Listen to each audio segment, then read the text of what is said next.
Hey, Sean! Oh, Jesus, Mary and Joseph. Yes, Rob? I think we need to do a crossover. Oh, gee, I'd love to, but I'm currently busy washing my hair for the next 40 years. I've reached episode 200 of the 1001 movies you must see before you die! Look, I'm very happy for you, and that's quite an accomplishment, but I really have to... It's Back to the Future!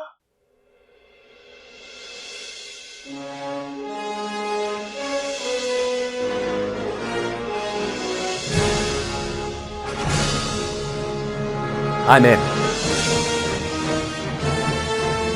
Development on this classic began back in 1980 when director Robert Zemeckis and co-writer Bob Gale came up with the idea of a time travel story. After the release of their film Used Cars, Gale visited his parents and came across his father's high school yearbook. He found his father's photo and concluded that they probably would not have been friends if they had attended school together, which gave him the idea to write a story about going back in time to meet his parents when they were his age. He brought the idea to his longtime collaborator Robert Zemeckis, and the concept of a teenager travelling back in time to meet his parents was born. Back to the Future follows Marty McFly, played by the great Michael J. Fox, a high school student living in Hill Valley, California in 1985 with his depressed alcoholic mother Lorraine, played by Leah Thompson, his weird-ass siblings Jimmy Olsen and What's-Her-Face, and his meek pushover of a father, George, played by Crispin Glover. He's also mates with a weird shut-in mad scientist called Doc Brown, played by Christopher Lloyd, but after he gets murdered by Libyan terrorists for stealing plutonium from them, just go with it. Marty escapes the scene in Doc's time-travelling DeLorean. Just go with it. Just perfect. But accidentally travels back in time to 1955 and has no way of returning. He then tracks down Doc's past self, who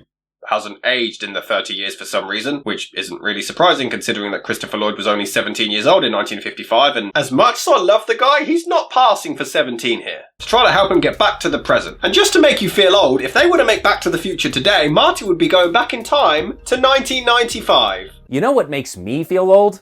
At the Texaco station in this movie, gas is $1.09 a gallon. But after he accidentally saves his dad from a car accident, he changes the course of history and has to find a way to get his parents back together to pork before he's sent back to the future. They began crafting a screenplay around this central idea, blending science fiction with comedy and coming-of-age themes. The original script followed a video pirate called Professor Brown, who builds a time machine that sends his young friend Marty back to the 1950s, and in doing so, interrupts his parents' first meeting. They pitched the story to Columbia President Frank Price, who had been a fan of their past work and was keen to work with them. However, after they completed their first draft in February 1981, Price believed that it needed significant refinement and requested additional rewrites. The time machine was originally imagined as a refrigerator, but that was later scrapped out of fear kids might crawl into them. Lilo and Stitch with the dryer, Back to the Future with the fridge. Why are kids so stupid? Eventually, the time machine became a DeLorean chosen for its futuristic stainless steel look and gull-wing doors. Although it was almost a Ford Mustang, but Zemeckis refused, saying Doc Brown doesn't drive a Mustang.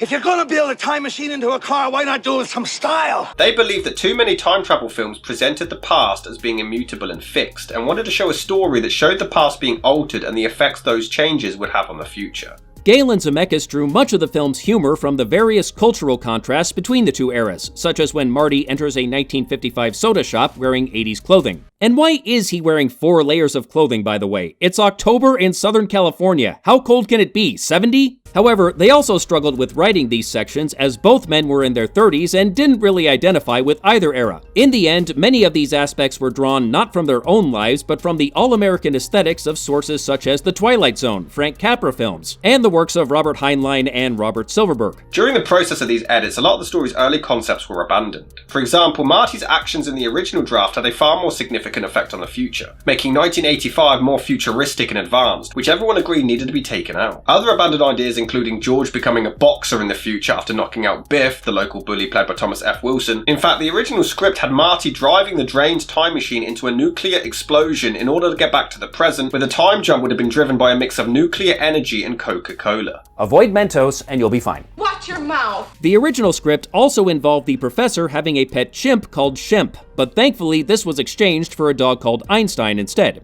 Oh, and originally the duo were going to be selling bootleg movies in order to fund the time machine, but Universal demanded they remove this plot point as they didn't want to promote the crime of film piracy, just incest. Jesus Christ. However, by far the most challenging aspect of the scripting process was the romance between Lorraine and her future son Marty. Man, the new Game of Thrones spin-off is looking weird.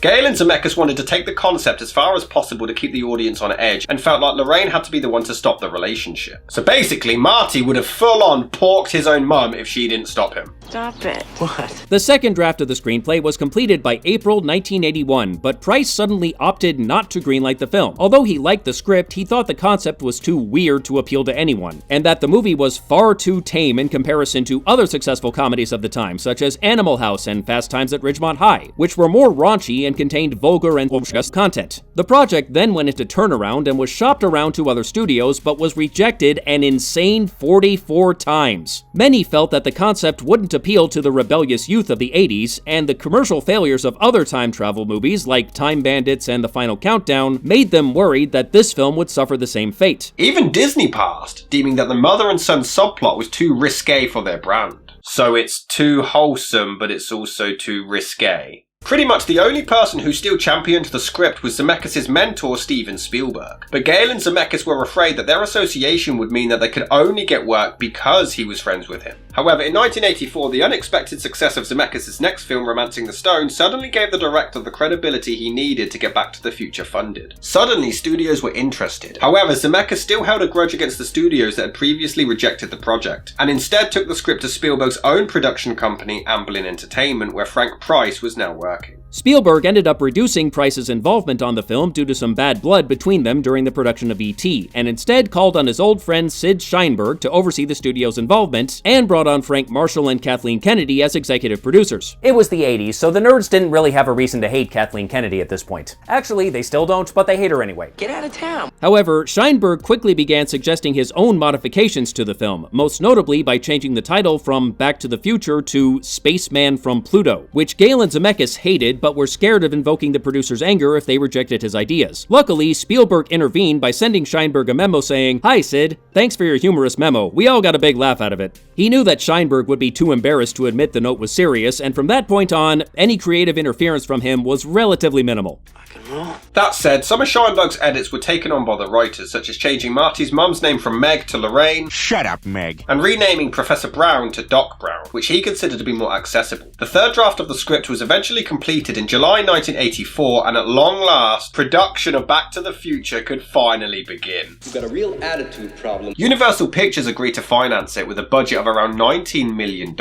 It's hard to imagine anyone other than Michael J. Fox playing Marty McFly, and he was actually Zemeckis' first choice for the role, having been a fan of his performance on the sitcom Family Ties. Spielberg then reached out to Gary David Goldberg, the show's producer, and asked him to show Fox the script, but Goldberg was concerned that him leaving the show would damage its ratings, and so refused to let him go. With Fox removed as an option, the production considered a number of young stars, including Johnny Depp, John Cusack, Ralph Macchio, C. Thomas Howell, John Cryer, Ben Stiller, Billy Zane, Matthew Modine, Robert Downey Jr. and Charlie Sheen before they landed on Eric Stoltz after Sid Sheinberg was impressed with his performance in Mask. Zemeckis wasn't so sure, but agreed to Sheinberg's choice after the producer agreed to reshoot the film if Stoltz didn't work out. For the role of Doc Brown, producer Neil Caton suggested John Lithgow after working with him on The Adventures of Buckaroo Banzai. Sadly, he wasn't available, and the role was given, ironically, to Lithgow's Buckaroo Banzai co-star Christopher Lloyd. Lloyd was actually quite reluctant to take the part as he thought the script was too weird. Lloyd threw away the script completely uninterested until his wife managed to convince him to reconsider. He decided to play the character as a mix between Albert Einstein and Leopold Stokowski, which also inspired the character's scruffy look and wild white hair. I'll keep that in mind. Other considerations before Lloyd was selected included John Cleese, Dudley Moore, Jeff Goldblum, Donald Sutherland, Dabney Coleman, Steve Martin, Chevy Chase, Bill Cosby, Danny DeVito, A Christmas Tree, Harold Ramis, Albert Brooks, Peter Boyle, Kelsey Grammer, The Last Bourbon Biscuit, Jeffrey Tambor, Ron Silver, Robin Williams, Ted Danson, Mandy Patinkin, Gene Hackman, and James Wood. Crispin Glover was selected as Marty's nerdy, awkward father, George McFly. His method acting and eccentric behaviour caused tension on set, and he would not return for the sequels due to disputes over his salary and the film's message. We'll get to that. Filming began on November 26, 1984, and was set to run for 14 weeks, primarily taking place at the Universal Studios lot, as well as on location in California.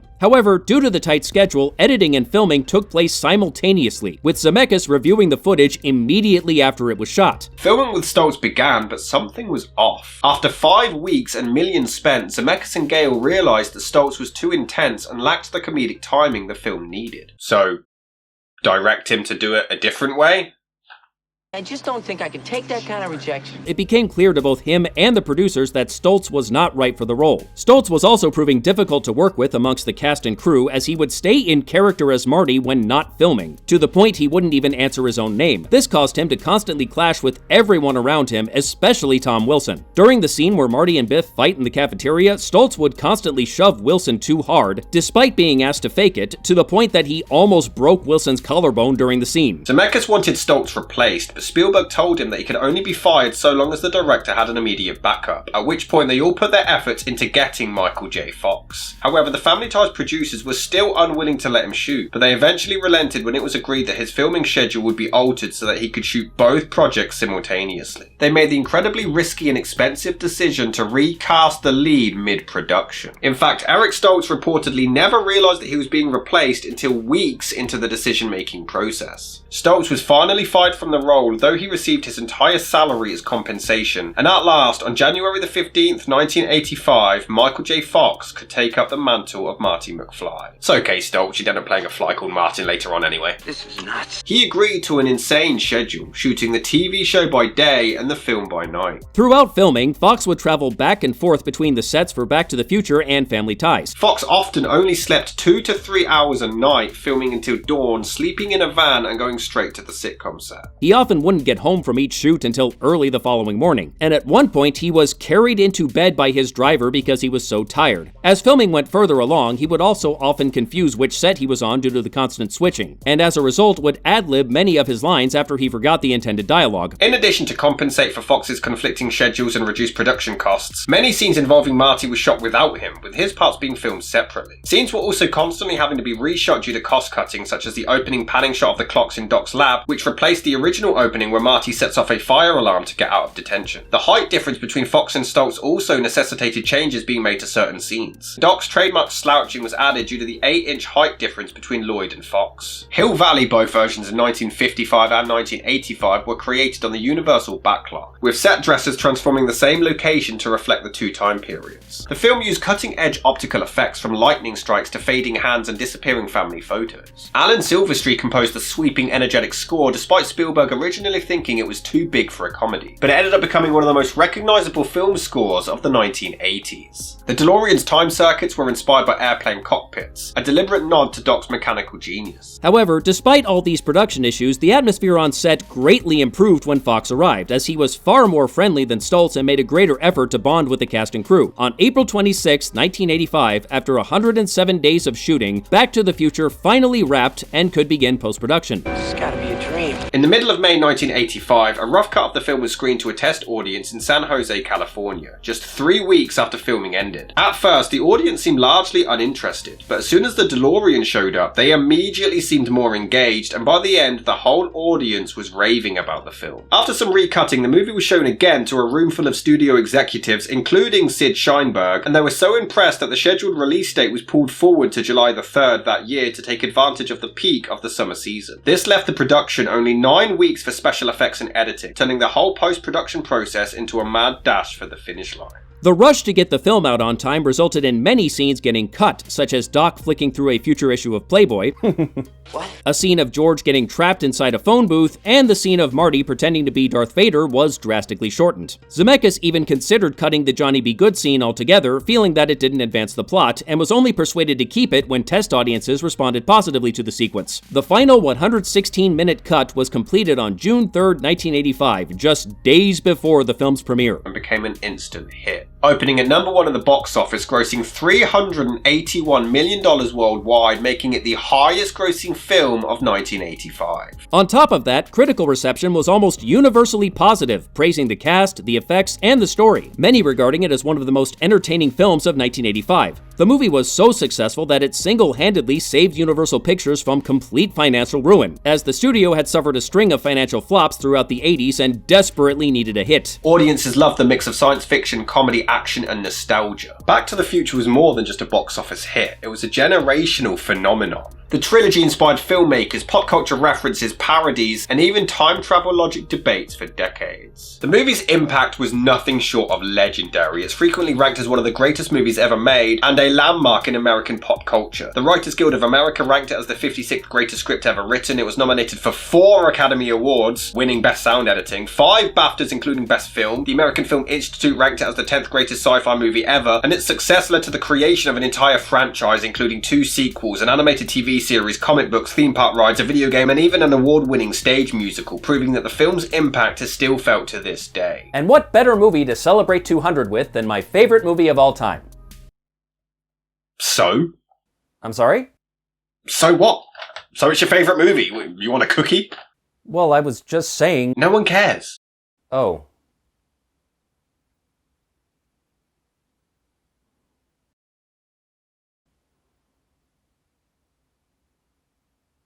Just kidding, it's pretty awesome, isn't it? Haha, yeah it is! Ooh, look at that time machine spinning off! Don't look at it, oh, it's so good! I mean, it's the most 80s movie that ever did 80s. Look at this big-ass amp exploding with the most 80s soundtrack ever as Marty goes about town. It's just a lot of fun. One thing I've never understood is what the relationship is between Marty and Doc. Yeah, everyone's talked about this to death, but it's a very valid point. Why is a high school student hanging out with a random old man? Even the principal tries warning him about it. If you hang around with him, you're gonna end up in big trouble. It's a rather demented story when you think about it. Marty quite literally pervs on other girls directly in front of his girlfriend Jennifer. What the hell? I think the most impressive part about this film is the writing. In the first 20 minutes alone, they managed to foreshadow almost every event in the movie, but it all feels natural. None of it is forced. No McFly ever amounted to anything in the history of Hill Valley. Yeah, well, history is gonna change. This lady is asking for donations to save the clock tower. Marty thinks his mum was an innocent little virgin back in the day. Doc casually discusses what the town looks like back when he was younger. We see Biff bully his dad George. In fact, almost every line in these scenes with Marty's family comes into play at some point later on in the movie. The attention to detail in the dialogue and general screenplay is incredible. Even if Biff is wearing the most obvious wig ever. And Leah Thompson is wearing the worst old woman makeup ever. It's not surprising, she was only 23 at the time of shooting, but she's fooling no one. Hell, she looks younger today than she did in this movie. Still don't understand what Dad was doing in the middle of the street. What was it, George?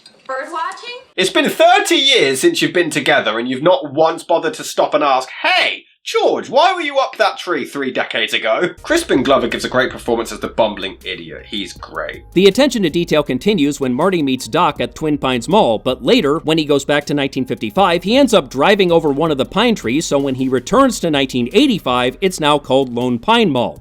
That's pretty good. The first look of the DeLorean is insane. It looks so cool, even if Doc risks the life of his own dog to try it out, the psychopath. To be fair, he then also risks his and Marty's lives by standing directly in the way. What if it went wrong? They did. It's such an iconic visual now as we see the time machine disappear. The musical score by Alan Silvestri is incredible and really makes it such an iconic moment. Where are you going? That's right. 25 years into the future. I've always dreamed of seeing the future, looking beyond my years, seeing the progress of mankind. I mean, this guy got elected.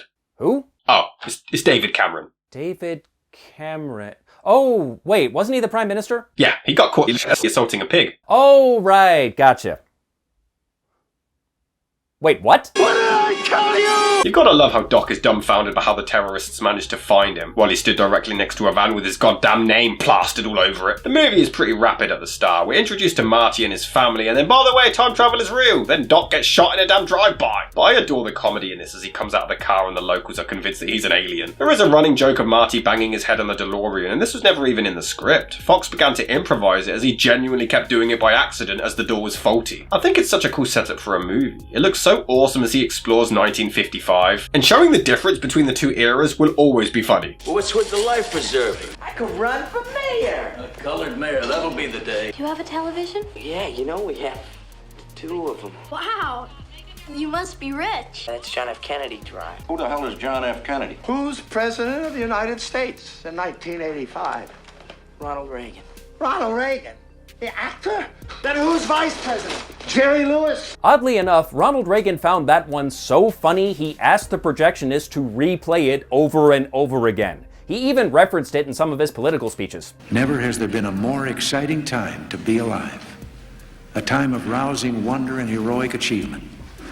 As they said in the film Back to the Future, where we're going We don't need roads. Although the first thing he does when he arrives in 1955 is... Great, you're alive. Well, yes, he was alive in 1985 and he clearly doesn't look 30. Obviously he'd be alive in 1955. Then again, he doesn't look 17. And why did Marty look him up instead of just going to his current address straight away? By 1985, the Brown mansion had burned down, but Doc was still living in what used to be his garage. He didn't move. Wilson is great as Biff. He's such an over-the-top villain, but this film really set the standards for it, with Wilson even improvising his famous line. So why don't you make like a tree and get out of here?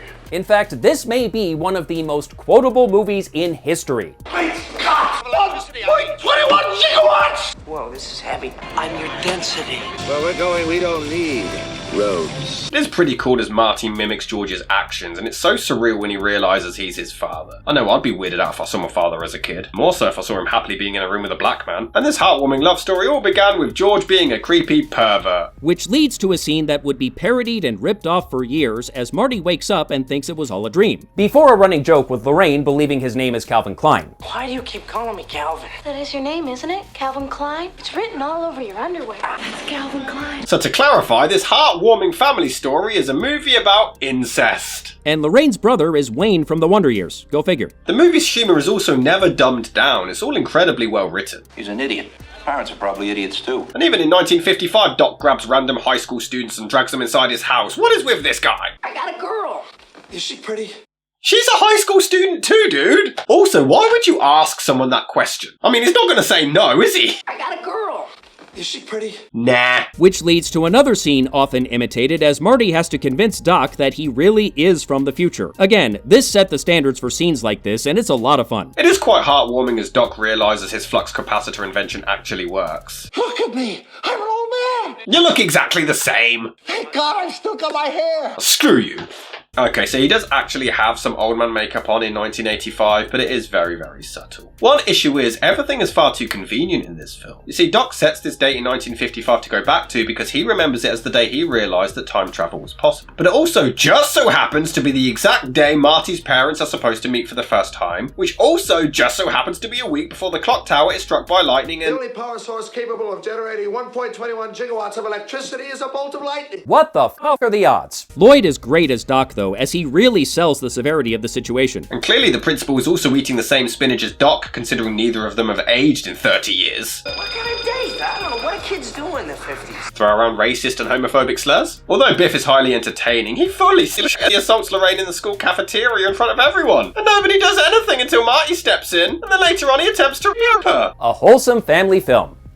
My favorite. For another running joke throughout the trilogy, they do reference stuff from the future as Marty pretends to be Darth Vader, pissing off nerds everywhere by combining Star Wars with Star Trek, to force his dad to ask out his mum, which is hilarious. And the way he just casually mentions it the next day is great. Last night, Darth Vader came down from planet Vulcan and told me that if I didn't take Lorraine out, that he'd melt my brain. It's also so funny to see Marty get increasingly frustrated at his father because he can't flirt, so he doesn't even know if he's going to be conceived in the first place. Fair play to Marty though, considering his size, he still stands up to Biff. It's weird that they never planned or expected a sequel, because certain scenes do foreshadow events in later films. It's quite clever. Where does he come from?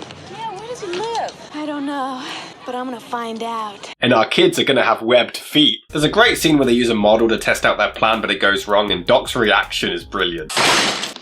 And his face in the background as Lorraine hits on Marty is hilarious. He looks so done with life once he realises what's going on. You truly grow to love these characters. Doc gets so excited talking about the future, and you can tell that Marty is heartbroken and wants to tell him what happens but can't. The best scene of the movie may be when George accidentally interrupts Biff trying to rape Lorraine, and initially he's hesitant to intervene but then sees the fear in her eyes. The acting from all three is spectacular, and it's such a great moment as George decks him one. Even though he struggles to confront a nerdy guy who tries to take her away on the dance floor just a few moments later. Dude, you just knocked out Biff. This is nothing. I'm so glad they didn't cut the Johnny B. Good scene because it's hilarious as the obvious fake singer does Marty's vocals for him. This is great. Marty. Such a nice name. So why didn't you name your first son Marty then? I've also heard people wonder how they don't question it when they have a son who grows up to look exactly like the Marty guy who got them together 30 years earlier. But I can't remember what I did last week. You think they're going to remember some guy they knew for a few days 3 decades ago? Yes. Marty does try to warn Doc about being shot and writes him a letter, but he tears it up. I mean, we later find out that he tapes it back together, but come on. There's no way. I got all the time I want. I got a time machine. I can just go back early and warn him. Okay, 10 minutes ought to do it. 10 minutes? You're in a time machine. Why only 10 minutes? Why not a week? A month?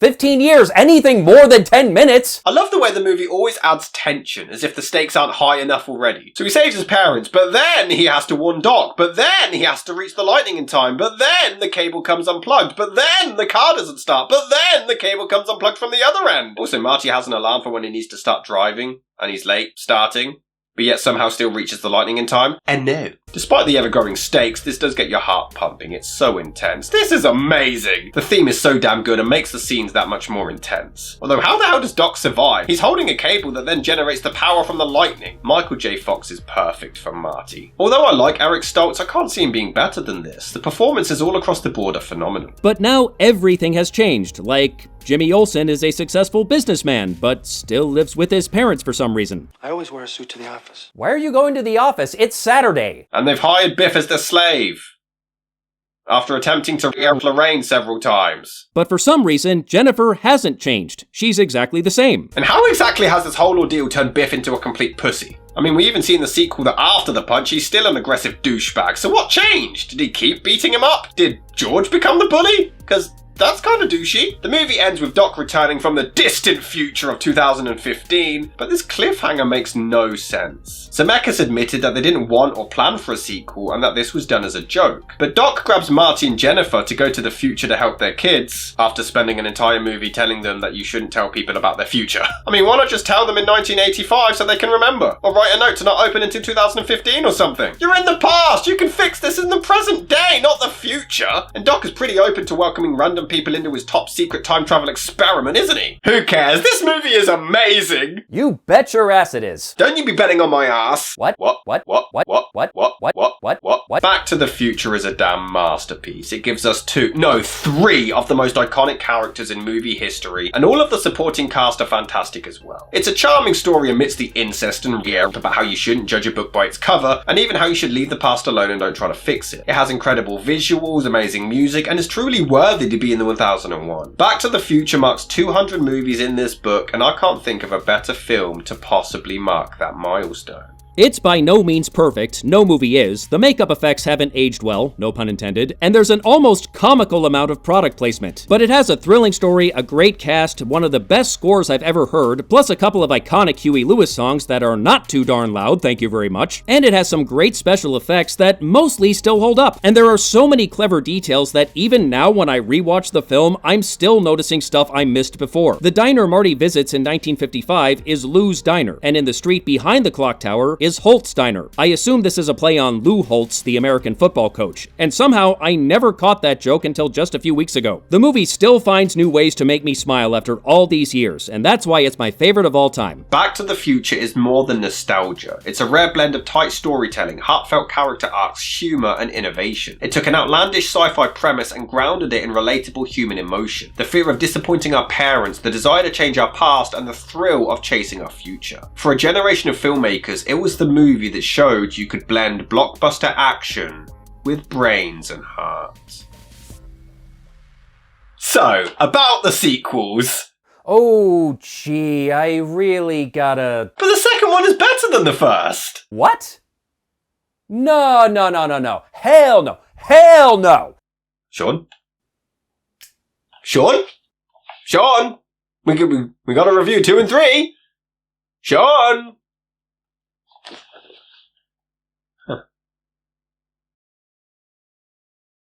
And what better way to celebrate 200 than my favorite movie of all time? That's not the line. Wait.